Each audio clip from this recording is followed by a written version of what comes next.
Hey, bonjour tout le monde, j'espère que vous allez bien. 89e vidéo dédiée au déploiement de notre infrastructure sur le cloud public d'Infomaniac. Donc on déploie toujours notre cluster Kubernetes. C'est parti, donc on rentre dans le terminal. Aujourd'hui on va s'intéresser à l'initialisation de notre master. Donc on avait vu lors de la vidéo précédente comment sur tous les nœuds installer containerd, kubelet, kubadm, etc. Et là, du coup, on va s'intéresser à l'installation vraiment d'un nœud spécifique qui a occasionné, du coup, on l'a déjà vu par le passé, puisqu'on l'a fait à la main, les actions pour initialiser notre cluster.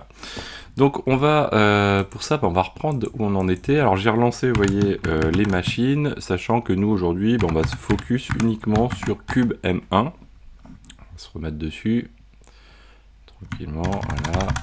Hop, voilà.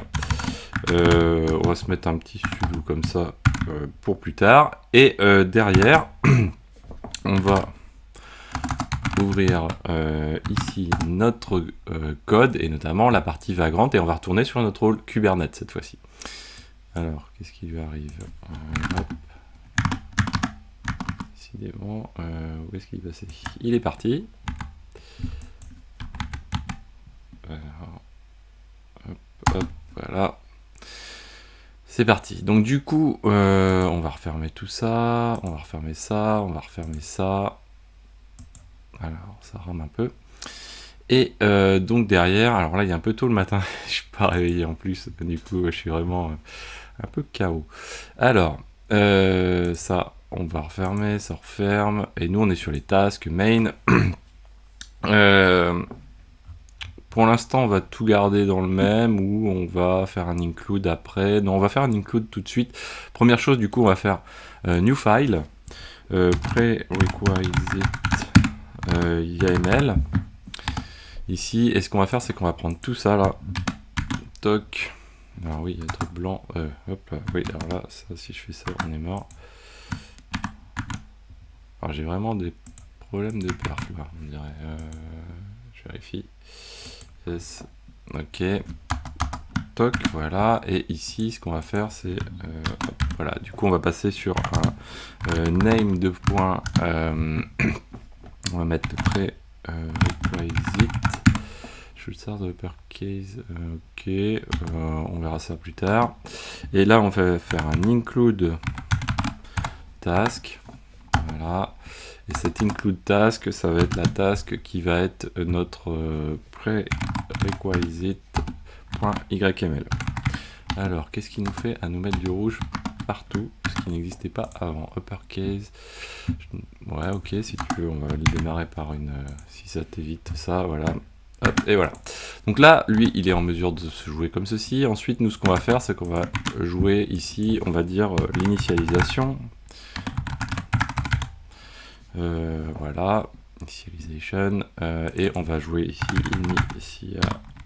initialisation. Et ça, c'est ce qu'on va faire aujourd'hui. Donc lui, toc, on crée un nouveau fichier également.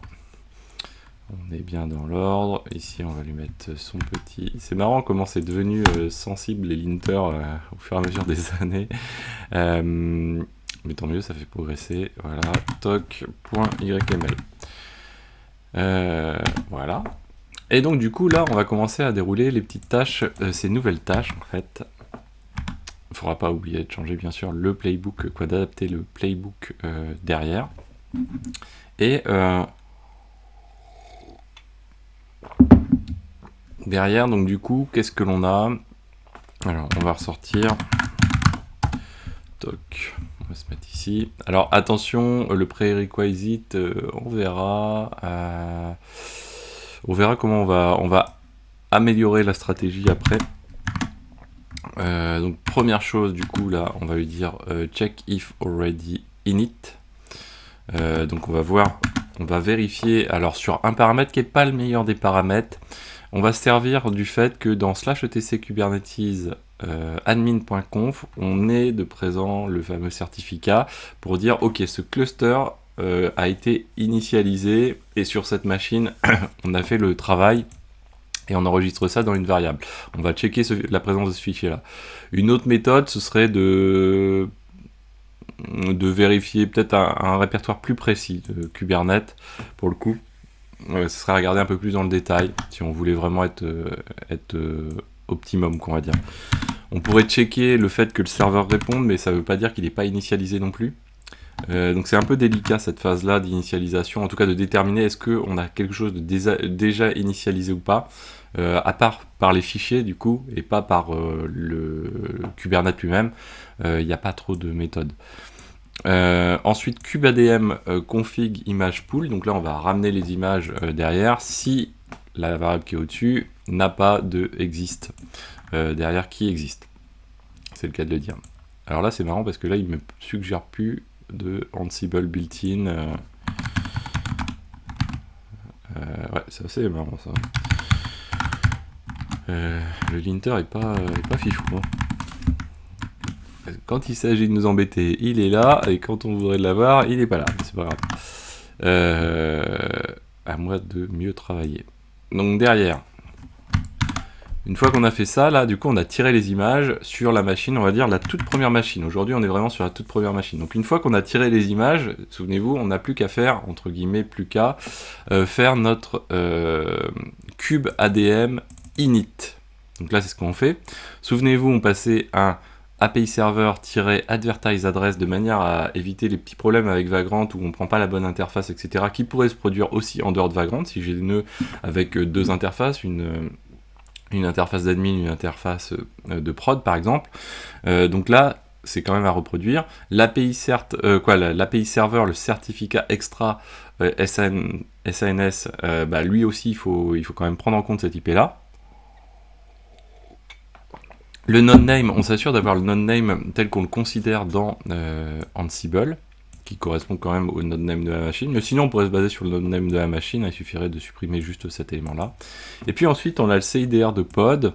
Alors lui, ce qu'on va faire, on va quand même le variabiliser. On va dire dans les variables par défaut ici, on va dire Kubernetes underscore CIDR pods. Et lui, il va être, alors on va pas faire comme la dernière fois, on va bien s'assurer quand même de faire les choses à peu près proprement. C'est un /16 vu du cluster. Derrière, vu des machines, ça va être un /24 pour chaque machine. Et là, on va avoir la même chose pour les services ici. Et là, on va être en 201. Voilà. Donc, comme ceci, on le récupère. Alors, toujours sa new line qui nous embête. On le récupère. Et lui, du coup, on va aller le mettre ici, donc pour le CIDR de pod. Et on va voir la même chose pour le CIDR ici de service. Voilà. Service, si je ne le mets pas, on va avoir un vrai problème. Ensuite, on va lui dire, écoute, là on est sur le control plane, on est vraiment sur un init. Hein, donc c'est forcément un control plane.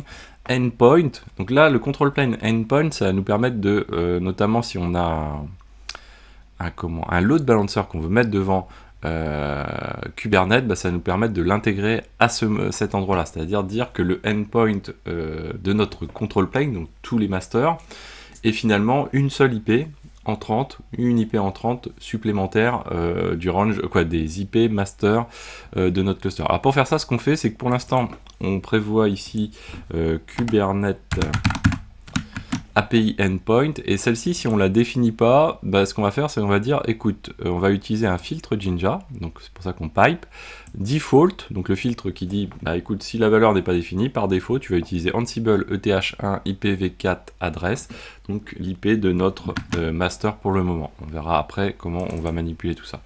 Et puis, souvenez-vous, on a toute la tartine de log qui sort à la fin de l'init, et notamment dedans, c'est là où on va pouvoir retrouver des éléments de join, etc. Donc ce qu'on va faire, on va quand même se l'enregistrer dans une variable, même si on ne va pas passer par l'épluchure de cette variable pour pouvoir join les autres masters. Mais on va quand même l'enregistrer au cas où, et on va dire que ça, on le fait toujours pareil quand il n'y a pas eu d'initialisation, de réaliser au sens du test que nous, on a mis en place.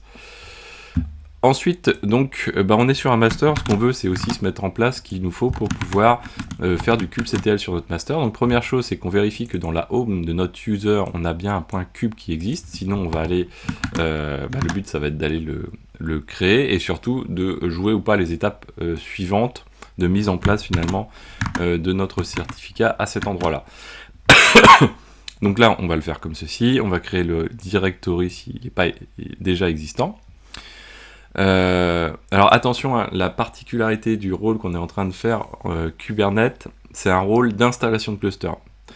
C'est pas un rôle qui va permettre de le mettre à jour pour le moment, et c'est pas un rôle qui va permettre non plus de supprimer, de rentrer des serveurs, oui, mais de les supprimer, non. Ou de les manager quand ils sont déjà intégrés au cluster, non, en fait. Ensuite, on va ensuite ajouter le kubeconfig. On va le copier. Donc là, on va utiliser l'option du module copy qui s'appelle remote src, de manière à dire tout se passe sur le serveur distant. Tu prends un fichier source du serveur distant et tu vas le pousser sur un répertoire du serveur distant. Là, ce qu'on peut rajouter, c'est le build-in. Voilà, comme ceci. C'est marrant, l'autre jour il râlait, là je ne sais pas pourquoi le linter est en vacances. Bon, il faut dire qu'on est en juillet. On lui met ces petits droits qui vont bien dans le kubeconfig ici.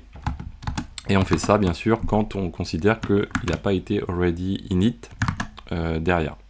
Alors c'est pas forcément la meilleure étape parce que le jour où on a un renouvellement de certificat, ce qui va se passer c'est que derrière notre démarche ici c'est pas que quand c'est init, du coup c'est quand ça change. Donc là il faudrait faire plutôt un MD5 en fait du fichier qui est celui-ci là, le admin conf. Faire un MD5 de celui-ci, et quand ce MD5 change, aller pousser pas le MD5 bien sûr, le fichier dans le kubeconfig. Ça on le fera peut-être dans une évolution, parce que ça coûte pas grand-chose, et c'est vraiment ce qu'il nous faut faire. Et ensuite, je crois que c'est la dernière tâche pour aujourd'hui, non, l'avant-dernière bien sûr, et ensuite ce qu'on va faire, c'est qu'on va attendre que l'API serveur tourne, puisque là on a fait des étapes de récupération de certificats, mais on a quand même lancé l'histoire de l'init. Donc normalement, une fois que l'init a terminé, on doit être en mesure ici, vous voyez, de pinguer sans certificat, donc pas de pinguer, mais plutôt d'envoyer des curls, on va dire, des requêtes HTTP sur l'IP de notre master en question, sur le port 6443, et normalement, en fait, donc là on valide pas le certificate, parce que c'est du auto-signé, et normalement, on doit nous retourner une 403 pour nous dire écoute, t'es pas autorisé, t'es gentil, mais tu viens sans certificat, donc t'es pas autorisé. Donc là, ce qu'on va faire, c'est qu'on va utiliser, on l'a déjà fait, le until. Alors là, on va peut-être lui mettre un petit peu plus, on va lui mettre 100 secondes. Ah non, on a un délai, ouais, ok, je l'avais déjà fait. On a un délai de retry toutes les 5 secondes et on va essayer 20 fois. Et on va attendre le résultat, donc jusqu'à ce que le register résulte comprenne une clé qui s'appelle status à 403. Et quand on passe le 403, ça veut dire qu'on pourra passer à l'étape suivante. Et ça, on le fait que sur le init, pas la peine de checker tout le temps en permanence. Et derrière, une fois que ça c'est fait, ce qu'on va faire, c'est toujours pareil. Dans la phase d'init, on va jouer le shell avec un kubectl apply-f pour lancer l'installation du kube router tel qu'on l'avait vu précédemment. Alors j'ai juste rajouté le Ansible built-in ici, voilà. Comme ceci, toc et toc. Voilà. Alors nous, ce qui va se passer, c'est que là, aujourd'hui, on va juste le lancer sur un des serveurs du cluster, de manière à... parce que là, on n'a pas prévu l'installation des autres masters et des autres workers. Donc si je le lance sur tout le cluster, il va se pointer sur les... Donc une fois qu'il va avoir fait la première initialisation, cool, là ça va bien se passer, mais s'il enchaîne avec les autres masters et les autres workers, bah là il va venir, il va arriver, il va faire un init, et on va se retrouver avec des clusters disséminés à droite à gauche, ça va ressembler à rien du tout. Donc là, ce qu'on va faire, c'est qu'on va se limiter à un seul serveur, soit on le fait comme ceci, soit la ligne de "-l", là on peut se permettre de le faire par la ligne de "-l", ah, ça y est, on dirait qu'on a le linter qui se réveille à moitié. Hop là, ouais, bon. Comme ceci, voilà. New line, ouais, hop. Ouais, il se réveille, mais mal. Ok. Donc, on va revenir ici dans notre ligne de commande. Alors, notre ligne de commande, elle n'est pas ici. Ici, on va faire donc, notre playbook est à cet endroit-ci. On va juste le lancer sur notre serveur kubem, kubem1. Donc on va faire un Ansible, je vais rappeler ma commande si je l'ai, playbook-i inventory-u vagrant. Et là, -l pour limiter l'inventaire à une seule machine qu'on veut faire. On veut faire kubem1. Ok, et on va lancer notre playbook avec ça. Donc normalement, ça devrait... bien se passer si j'ai pas fait de typo, oublié des choses, etc. Donc là, il va rejouer la partie prerequisite, mais normalement, il doit pas faire grand chose, puisqu'en fait, il a déjà installé containerd, vous voyez, donc on a un change qui va être là à droite, à gauche peut-être, qu'on pourra cleaner au fur et à mesure, hein. Le but, comme je vous ai expliqué dans le tout début de la playlist, hein, le but c'est d'éviter d'avoir des changes sur des rôles comme ça, c'est vraiment d'avoir quelque chose qui est un petit peu bétonné. Donc là, il pool image, normalement, il ne devrait pas pouler grand chose. On ne le fait pas sur condition, le pool image, alors très intéressant. Donc nous, on est dans les prerequisites, je crois. Ah non, le pool image, oui, le pool image, faut qu'il le fasse. Et oui, parce que là, on est au tout début ici, voilà, on est à pool image. Donc bien sûr, il va le faire. Là, ça va dépendre de mon réseau habituel. Donc je vais me prendre un petit coup de café. Donc là, il est sur le master, donc il va pouler un petit peu, je sais plus, il y a le pause, il y a, on l'avait vu, hein, le cube API, l'API serveur, le scheduler, le contrôleur manager, etcd, etc. Donc là, on laisse faire son petit travail. Alors, le jeu va consister, donc dans l'étape suivante, c'est de prendre en compte le fait qu'on n'est pas sur un init, mais qu'on va quand même installer des masters et qu'on va les joindre. Donc on aura une étape de join pour les masters et une étape de join pour les workers. Et puis ensuite, on verra pour rajouter des choses dans le cluster pour avoir des petits toolings de base. Ce qui est important aussi dans la prochaine étape, dans l'étape à intégrer, c'est cette fameuse ce fameux ordre de playbook. On peut en parler si lui il n'a pas fini, non. On peut en parler. Parce que en fait, si on veut être optimum en termes de performance de playbook Ansible, je vais essayer de vous faire un petit schéma vite fait. Hop, on va se prendre un Excalibro, voilà. Toc, voilà. Donc là, si on veut se faire un truc un peu performant de Ansible, qu'est-ce qui se passe? On a un truc commun qu'on veut jouer sur tous les serveurs. Donc on a par exemple containerd, cube ADM, etc. Donc vous savez, c'est ce fameux du coup prerequisite que l'on a, donc les prérequis de notre cluster. Je sais pas pourquoi, ouais, c'est marrant. Ok. Donc lui, on l'a, et quoi qu'il arrive, lui, on veut le jouer partout. Donc lui, on va dire, c'est finalement, c'est all. Et ça, j'ai un intérêt à le faire jouer sur all, parce que derrière, sur notre conf Ansible, souvenez-vous, dans le Ansible CFG, on a un fork à tous les serveurs, quoi. Donc lui, il est... Ah bah il a fini. Ok. On a un fork sur tous les serveurs, si on prend le Ansible CFG... sur 40 serveurs. Donc c'est quoi, il est capable de forker 40 serveurs à la fois, donc de pouvoir les jouer en parallèle. Donc là, si je fais un all, ce qui va se passer, c'est qu'il va me faire à la fois containerd, cube ADM, donc toute la partie prerequisite, en parallèle sur les 5 machines que l'on a actuellement, que ce soit des masters d'initialisation ou des masters simples, ou des workers. Donc là, c'est cool, parce que si j'arrive à faire les 5 en même temps, si j'ai une bonne, configuration réseau, et ce qui est le cas, puisqu'en fait on va être sur des machines scindées, contrairement à là où j'ai tout qui passe finalement sur mon unique laptop. Donc là, ça va aller relativement vite. Par contre, après, ce qu'il faut, c'est distinguer donc des tâches plutôt unitaires. Là, on va avoir le cube ADM, init, donc c'est-à-dire l'initialisation du master. Lui, on va vouloir le jouer que sur cube M1. C'est ce qu'on vient de faire aujourd'hui. Et puis, ce qui va se passer, c'est qu'on va avoir aussi donc les init, mais cette fois-ci de master. Init master. Qu'on va éviter de faire en parallèle d'init de worker. Donc là, on va avoir cube M étoile, on va dire, par exemple. Et puis ensuite, on va avoir les init, ou plutôt les join, du coup. Là, c'est pas les init de master, pardon, c'est les join de master. Et les join de worker.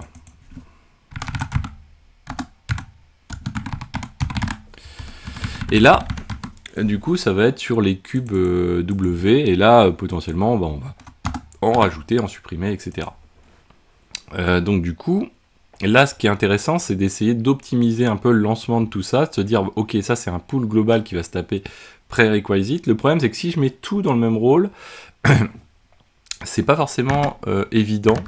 Quoi, en gros, on a le choix de se dire, on garde notre fichier de prerequisite dans le playbook Ansible qui est ici, et on va mettre une condition ici sur variable d'initialisation, et on va dire, ok, prerequisite, et on va dire, on va mettre une variable prerequisite, et du coup, on la mettra dans le playbook ici, pour dire, bah là, ok, à cette étape-là où je fais du all, je suis dans l'étape de prerequisite, joue en parallèle partout, parce qu'il n'y a pas de souci à faire de la parallélisation. Ou sinon, l'autre option, ce serait de créer un rôle spécifique d'initialisation, de prérequis de notre cluster Kubernetes. Ce qui n'est pas forcément génial, parce que c'est un peu overkill pour le coup. Et puis ensuite, on va avoir, donc on va rappeler le même rôle, et on va lui passer des variables également, pour lui dire, bah écoute, là c'est la phase d'init, et là c'est la phase, c'est d'autres phases. Sinon, l'autre option de faire, c'est de se dire d'utiliser les stratégies de Ansible. Donc pour utiliser les stratégies de Ansible, si je vous prends un exemple, on va l'avoir... voilà. Hop, voilà. Donc on va se rendre ici. Donc les stratégies de Ansible, ça donne ce genre de choses. C'est-à-dire qu'en fait, on va pas chercher à paralléliser le tout premier, qui nous fait quand même gagner pas mal de temps hein, de paralléliser sur le plus de machines possible. Là, c'est un gain de temps assez substantiel pour Ansible. Mais on va faire plutôt autrement, c'est-à-dire, alors bon, modulo, on s'occupe pas du LB tout de suite, mais c'est cette partie-là qui nous intéresse. C'est, on va dire, ok, tu vas d'abord jouer les masters et les workers. Donc là, ce qui va être important, c'est que si je dis all, Ansible, il va prendre all, et il va prendre, comme ça vient dedans, il va tantôt faire démarrer potentiellement par un worker, puis par un master, etc. Et on ne saura pas exactement lequel. Donc une autre manière d'ordonner les choses, c'est de faire l'équivalent de ce que fait notre all, même si au final, quand on sera dans notre infrastructure, on ne pourra pas faire all, on ne va pas installer le cluster sur la totalité de notre infra. Mais ce qu'on va faire, c'est qu'on va utiliser les deux groupes, les cube master et cube worker, et on va dire, par une virgule, on va associer les deux, comme si on faisait un all finalement, ce qui va nous permettre surtout d'ordonner de fait. C'est-à-dire que là, Ansible, de fait, quand il va arriver là-dessus, il va dire, ok, bon, bah je prends ici, on me dit de jouer sur le groupe master. Bah je prends les masters. Donc là, du coup, on est sûr de tomber et d'appliquer quelque chose de master en tout premier sur les masters, quoi. Et puis ensuite, il va arriver à faire, ok, bah maintenant, worker. Et là, si on combine ça à la stratégie, c'est-à-dire le serial que vous voyez ici, la stratégie ici, elle dit, en gros, tu vas me faire les nœuds, les serveurs un par un, donc il va en faire un, puis un autre, puis encore un autre, et ensuite il va faire 100% de tous ceux qui restent. Donc là, appliqué au filtre qui est là. Donc il va faire un premier master, un deuxième master, un troisième master, et 100% des workers qu'il y a derrière. Donc que j'en ai un ou que j'en ai 1000 derrière, il va s'attaquer aux 100 qui sont derrière. On pourrait avoir, donc ça je l'avais testé, passer à 2 derrière, comme ceci, et dire je fais d'abord 1, qui serait finalement assez logique parce que ce serait l'initialisation de notre master, mais ensuite j'ai initialisé notre cluster et notre master, et donc ensuite j'ai initialisé, donc je pourrais me dire ok, balance la purée, j'ai 2 masters que je veux rejoindre sur ce master là, vas-y, envoie le truc et c'est parti. Alors non, ça se passe pas très bien quand on le fait comme ça. Vaut mieux faire un par un sur les masters parce que derrière il y a des soucis ou de disponibilité de l'API serveur au moment où on join un autre master. Donc il vaut mieux éviter d'y aller comme un sac à patates un petit peu, quoi.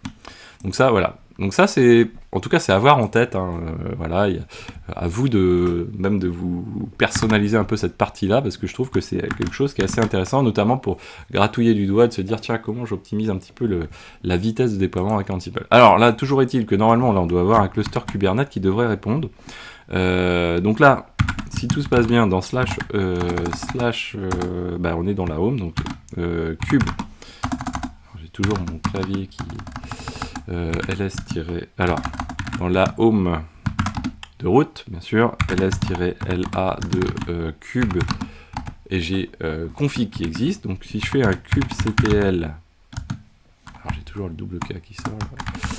Alors que je change ça, et là si je fais un kubectl get node, j'ai bien mon master qui répond, de type control plane, donc ça veut dire vraiment qu'on a bien seté un control plane, qui est ready, ça veut dire que aussi normalement notre kube router est bien up et fonctionnel. Donc là pour vérifier, on va faire un kubectl get pods-a pour all namespace. Et là, on retrouve bien un cube router qui fonctionne avec 0 restart partout. Ça veut dire que ça s'est plutôt bien passé. Pas de problème. Donc là, c'est cool. Donc dans la prochaine vidéo, on va s'attacher au join, pardon. Donc on verra si on fait tous les joins d'un coup, toute la gestion des joins master et worker, parce que finalement, vous allez voir que ça change pas grand chose, ça change juste une option, hein, on l'a déjà vu, hein, c'est une simple option dans le kubeadm join qui va permettre de join des masters ou de join des workers. Donc du coup, la difficulté elle va pas être là, et ça va être plutôt de récupérer les tokens qui vont bien. Mais ça, c'est pareil, ça va se faire avec la ligne de commande. Et puis on va faire aussi de la ligne de commande kubectl de manière à vérifier qui est présent dans le cluster ou pas présent dans le cluster et sur sur quelle machine on a besoin de faire ces joins finalement. Donc voilà, j'espère que cette vidéo vous a plu.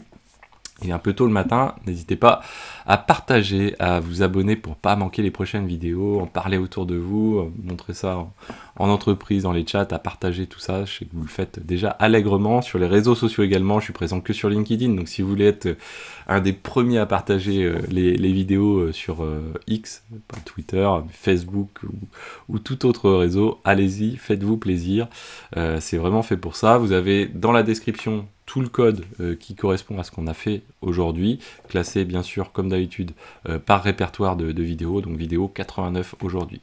Ciao à tous, passez une bonne journée, je vous dis à très bientôt, ciao à tous.